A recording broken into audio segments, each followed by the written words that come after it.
పార్వతీదేవి శివుడిని మింగి ధూమవతీదేవిగా ఎలా మారింది? ఒకరోజు కైలాసంలో ఉన్న పార్వతీదేవికి విపరీతంగా ఆకలి వేయడంతో తనకి తినడానికి ఏమైనా కావాలి అని శివుడిని పార్వతీదేవి అడుగుతుంది. కాని పరధ్యానంలో ఉన్న శివుడు మాత్రం పార్వతీదేవిని పట్టించుకోకుండా తన పనిలో తాను నిమగ్నమైపోయాడు. పార్వతీదేవికి క్షణక్షణానికి ఆకలి విపరీతంగా పెరిగిపోవడంతో చేతికి ఏది దొరికితే అది తినడం మొదలుపెట్టింది.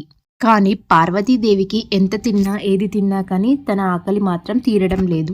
అది గమనించిన శివుడు పార్వతీదేవికి అడ్డుపడడంతో పార్వతీదేవి శివుడిని తన నోట్లో వేసుకుని అమాంతం మింగేస్తుంది. శివుడిని మింగిన వెంటనే పార్వతీదేవికి తన ఆకలి తీరింది. కానీ పార్వతీదేవి తేజస్సు, శోభ, సౌందర్యం అన్నీ కనుమరుగైపోయాయి.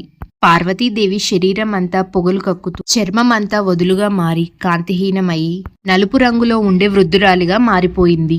పార్వతీదేవి శివుడిని మింగేయడంతో భర్తలేని కారణంగా వైధవ్యంగా ధూమవతిగా పిలువబడతావని శివుడు పార్వతీదేవికి శాపం పెట్టాడు. ఈ విషయం కనుక మీకు ఇప్పుడే తెలిసినట్లయితే ఈ వీడియోకి ఒక లైక్ చేయండి, అలాగే షేర్ చేయండి, కామెంట్ చేయండి, అలాగే సబ్స్క్రైబ్ చేసుకోండి.